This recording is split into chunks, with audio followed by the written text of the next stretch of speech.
Buenas, bueno, en esta segunda parte vamos a ir avanzando sobre cuestiones más puntuales a los derechos humanos y del derecho humano a un ambiente sano. Cuando hablamos de derechos humanos sabemos, ya lo hemos visto en las clases pregrabadas anteriores, que la idea de derecho humano hace idea a la dignidad inherente a toda persona humana. Es decir, los derechos humanos pretenden la defensa de dicha dignidad y son inherentes a toda persona independientemente de raza, idea, nación, preferencias sexuales, etc.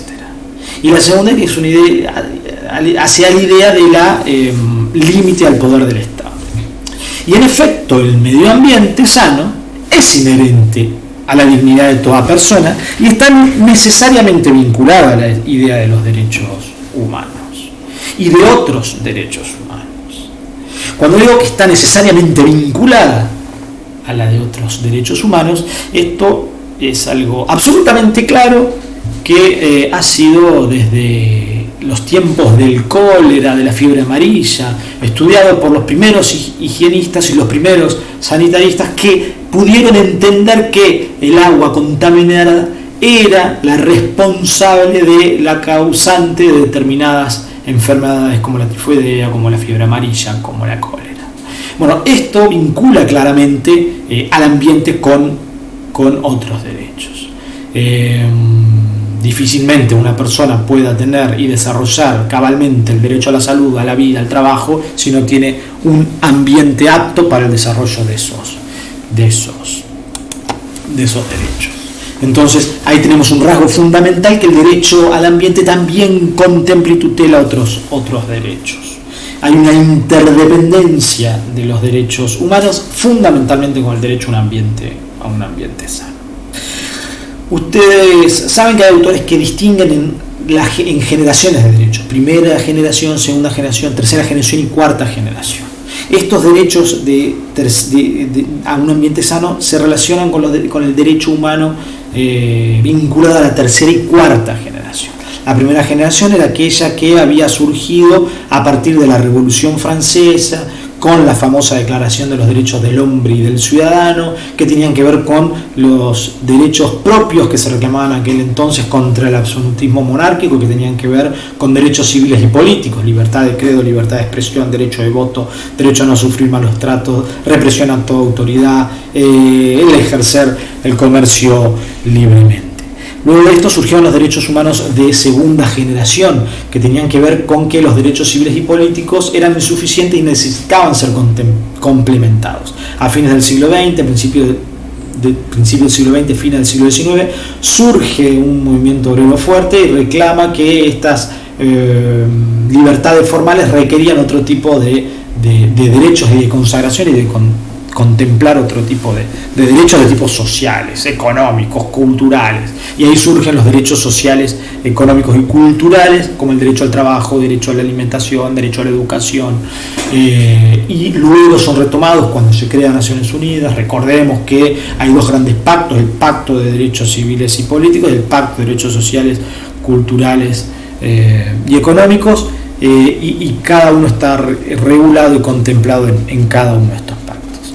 Luego, ya con la finalización de la Segunda Guerra Mundial, cuando se crea Naciones Unidas, empiezan a surgir otros derechos que tenían que ver como el derecho a la paz, el derecho al desarrollo de los países subdesarrollados, el derecho a un ambiente.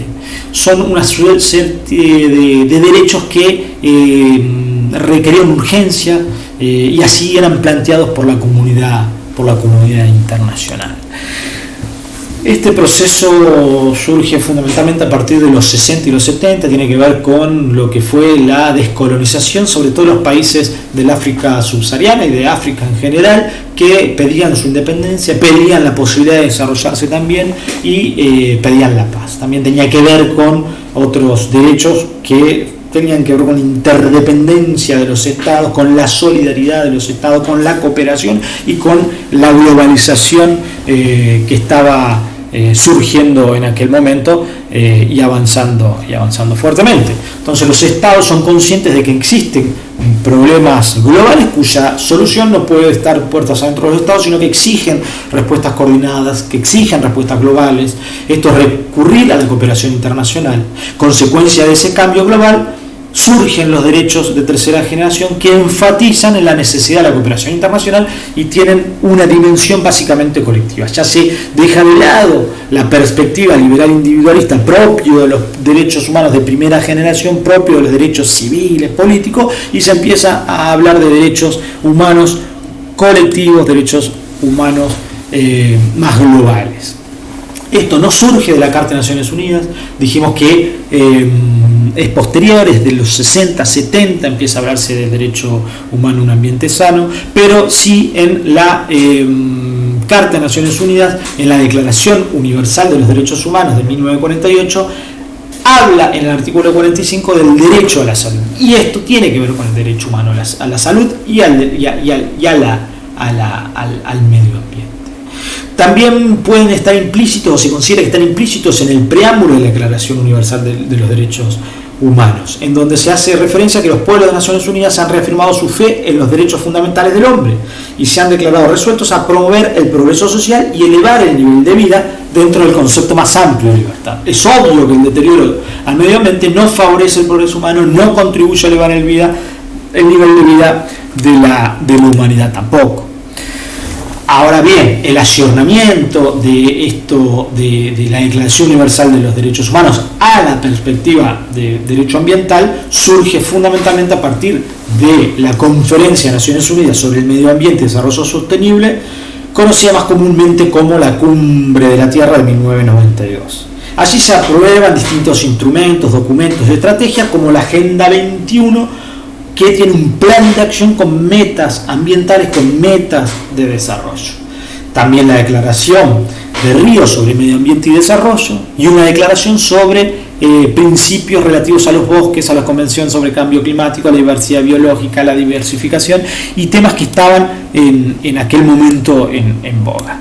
Todo esto, fue retomado por nuestro país en lo que la Constitución Nacional en el artículo 41. El artículo 41 de nuestra Constitución del año 94 establece que todos los habitantes gozan del derecho a un ambiente sano, equilibrado, apto para el desarrollo humano para que las actividades productivas satisfagan las necesidades presentes, pero sin comprometer la de generaciones futuras y tienen el deber de preservarlo.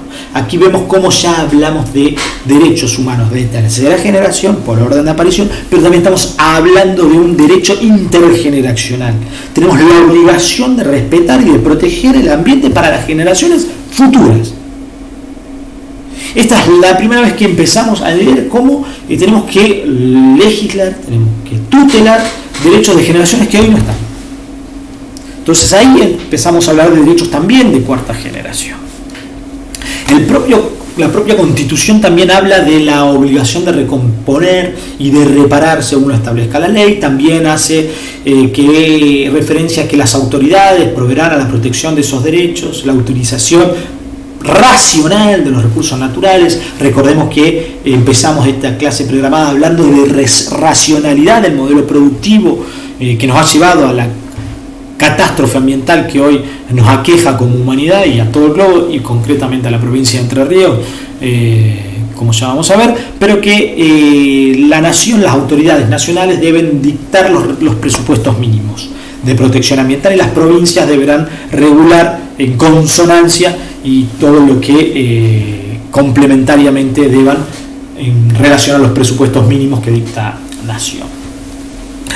Nosotros también tenemos un artículo 43 incorporado por la Constitución Nacional, por esa reforma constitucional del 94, que dice que toda persona tiene el derecho y puede interponer una acción expedita, una acción rápida de amparo, siempre que no exista remedio más idóneo contra cualquier acto u omisión de autoridades públicas o particulares. Acción o omisión, aquiescencia, recordemos que había que agregar en cómo el Estado viola los derechos humanos.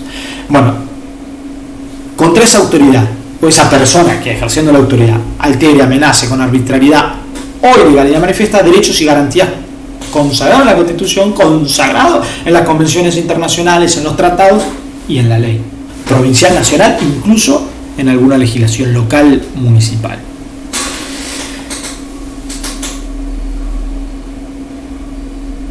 Entonces, tenemos el artículo 41, tenemos el artículo 43, pero además tenemos legislación nacional.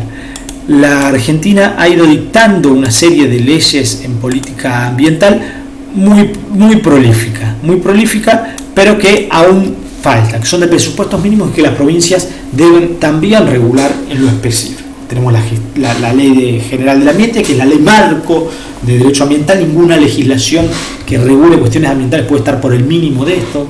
Tenemos la ley de residuos domiciliarios, información ambiental, la ley de gestión de aguas, la ley de gestión integral de residuos industriales y de servicios, la ley de bosque nativo, la ley que protege los glaciares. Es decir, hay una serie de leyes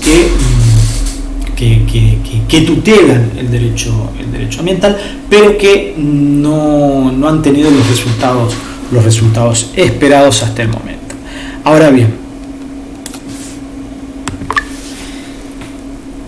bien, la cuestión de el derecho ambiental es una rama autónoma, nueva dentro del derecho, que es bien diferente al resto. Y esto lo tienen que entender muchas veces los decidores políticos, pero también la judicatura. Cuando hablo de la judicatura, hablo de las jurisdicciones, hablo de los jueces, juezas. Porque tienen principios propios, diferentes, que tienen que ver con la igualdad, tienen que ver con la sustentabilidad, tiene que ver con que el que contamina paga, tiene que ver con la accionabilidad y la legitimación procesal de colectiva para reclamar, tiene que ver con la restaurabilidad y la recomposición, tiene que ver con la extraterritorialidad, tiene que ver con principios propios, muy propios del derecho ambiental, como la prevención y la precaución. Estos dos principios son basales de todo el ordenamiento y de todo el derecho ambiental. El principio preventivo tiene que ver con evitar que las acciones que puedan lesionar un derecho al ambiente o al ambiente deban ser abordadas preventivamente para que eso no ocurra. Pero también hay otro principio, que es el principio precautorio, que es ante la falta de certeza científica del 100%, los jueces pueden precautoriamente evitar esa catástrofe ambiental. Que no porque haya falta o elementos de pruebas suficientes para impedir determinada acción, determinada industria, determinada producción, esto pueda llevar a que se pueda seguir utilizando y produciendo de determinada forma. Esto tiene íntima vinculación con el modelo productivo actual.